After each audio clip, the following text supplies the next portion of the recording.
Diabetes అంటే ఏమిటి, ఇది ఎన్ని రకాలుగా ఉంటుంది అనే విషయాల గురించి కొన్ని విషయాలు తెలుసుకుందాం. నేను doctor Joshua, MD general medicine, consultant physician at Australia hospitals, Kothapeta, Guntur. ఈ డయాబెటీస్ అంటే ఏమిటి అంటే ఇది ఒక క్రానిక్ సిస్టమిక్ డిసీజ్. అంటే శరీరంలో అన్ని అవయవాల్ని, అన్ని కణాలని పాడు చేసే ఒక ఆరోగ్య సమస్య. మామూలుగా మనకి రక్తంలో 100 మిల్లీగ్రాముల పర్సెంటేజ్ గ్లూకోజ్ ఉంటుంది. తర్వాత ఇది ఫాస్టింగ్ లో, తర్వాత బ్రేక్ఫాస్ట్ చేసిన తర్వాత కానీ భోజనం చేసిన తర్వాత కానీ 2 గంటల తర్వాత 140 మిల్లీగ్రామ్స్ పర్సెంటేజ్ ఉంటుంది. అయితే షుగరు వ్యాధి అంటే ఏంటంటే ఏ కారణం చేత అయినా సరే రక్తంలో గ్లూకోజ్ పరగడుపున 110 కంటే ఎక్కువగా ఉంటే, లేకుంటే బ్రేక్ఫాస్ట్ చేసిన తర్వాత లేదా భోజనం చేసిన తర్వాత 2 గంటల తర్వాత 140, 150 కంటే ఎక్కువ ఉంటే దాన్ని హైపర్ గ్లైసిమియా అంటారు.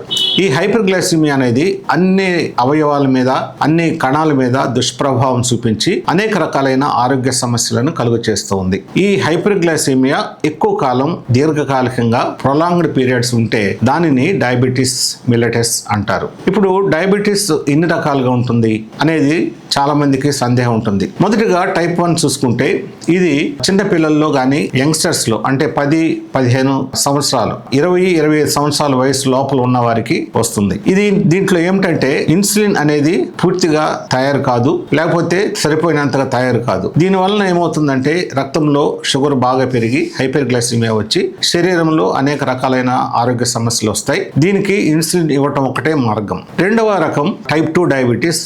ఇది చాలా కామన్ గా ఉంటుంది. మనం అందరం ఎప్పుడు డయాబెటీస్ గురించి చర్చించుకునేది ఈ టైప్ 2 డయాబెటీస్ గురించి. ఇది ముఖ్యంగా మధ్య వయసులో వారికి, లేకుంటే వృద్ధాప్యంలో ఉన్న వారికి, ఎల్డర్లీ పీపుల్ కి వస్తుంది. దీంట్లో ఏమవుతుందంటే ఇన్సులిన్ అనేది సరిపోయినంతగా తయారు కాదు, లేకపోతే ఇన్సులిన్ అనే హార్మోను సరిపోయినంత తయారైనా కానీ ఇన్సులిన్ రెసిస్టెన్స్ అనే దాని వలన సరిగ్గా పని చేయకపోవటం వలన ఈ టైప్ 2 డయాబెటీస్ అనేది వస్తుంది. ముఖ్యంగా ఒబేస్ పీపుల్, అంటే అధిక బరువు ఉన్న వారిలో కానీ, లేకపోతే సెడెంటరీ లైఫ్ స్టైల్ ఇలాగ ఉన్న వారిలో కానీ ఇది వస్తుందన్నమాట. ఈ 2 ముఖ్యమైన రకాలు. డయాబెటీస్ లో మూడో రకం ఏంటంటే నియోనేటల్ డయాబెటీస్.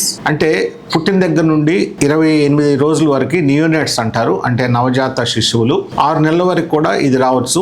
ఆ వారిలో వచ్చి టైప్ 1 కానీ టైప్ 2 కానీ రావచ్చు. ఇది కొంతకాలంగా ఉండి తర్వాత తగ్గిపోతుంది. కొంతమంది పిల్లలకి పర్మనెంట్ గా కూడా ఉండటానికి అవకాశం ఉంది. నాలుగవది మోడీ, MODY, అంటే మెచ్యూరిటీ ఆన్సెట్ డయాబెటీస్ మిల్లెటస్. ఇదేంటంటే మామూలుగా యంగ్స్టర్స్ లో టైప్ 1 లక్షణాలు వస్తాయి, కానీ ఈ వీళ్ళలో యంగ్స్టర్స్ లో, అంటే 20-25 సంవత్సరాల వయసు లోపల ఉన్న వారికి టైప్ 2 లక్షణాలతో డయాబెటీస్ వస్తుంది. దీన్ని MODY అంటారు. తర్వాత ఐదవది ఏంటంటే మాల్ న్యూట్రిషన్ రిలేటెడ్ డయాబెటీస్ మిల్లెటస్. అంటే ఆహారం తక్కువగా ఉండటం వలన, ముఖ్యంగా బిలో పావర్టీ లైన్, అంటే దారిద్ర్య రేఖకు కిందగా ఉన్న వారిలో ఆహారం లేకపోవటం వల్ల, ముఖ్యంగా యంగ్స్టర్స్ లో 20-25 సంవత్సరాల వయసులో ఉన్న వారికి ఈ రకమైన డయాబెటీస్ వస్తుంది. దీన్ని టైప్ 5 డయాబెటీస్ అని కూడా అంటారు. తర్వాత జెస్టేషనల్ డయాబెటీస్, అంటే ఇది ప్రెగ్నెంట్ లేడీస్ లో వస్తుంది. గర్భిణిగా ఉన్న సమయంలో కొంతమందికి షుగర్ వచ్చి తర్వాత తగ్గిపోతుంది. చివరిగా డ్రగ్ ఇండ్యూస్డ్ డయాబెటీస్ మిల్లెటస్.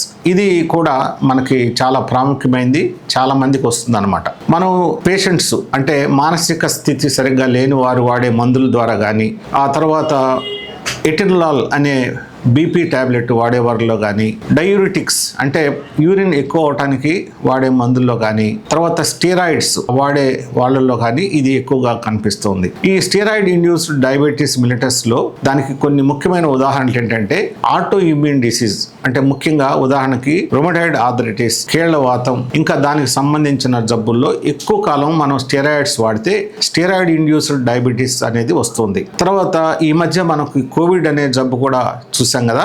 ఆ కోవిడ్ ట్రీట్మెంట్ లో భాగంగా చాలా మందికి స్టెరాయిడ్స్ ఎక్కువ మోతాదులో ఇవ్వాల్సి వచ్చింది. దానివలన ఏమైందంటే వారందరికీ కూడా, చాలా మందికి కూడా స్టెరాయిడ్ ఇండ్యూస్డ్ డయాబెటీస్ మిల్లెటస్ అనేది వచ్చింది. అందువలన దానివలన అనేక రకాలైన కాంప్లికేషన్స్ వచ్చి ఫంగల్ ఇన్ఫెక్షన్స్ కూడా రావడం అనేది జరిగింది. ఈ స్టెరాయిడ్ ఇండ్యూస్డ్ డయాబెటీస్ మిల్లెటస్ అనేది ఎప్పుడైతే మందులు ఆపేస్తామో ఆ తర్వాత కొంతకాలానికి తగ్గుతుంది, కానీ కొంతమందిలో పర్మనెంట్ గా కూడా ఉండిపోతుంది. డయాబెటీస్ మిల్లెటస్ అంటే మనం చూసుకున్నాం. తర్వాత డయాబెటీస్ మిల్లెటస్ ఎన్ని రకాలు మనం చూసాం.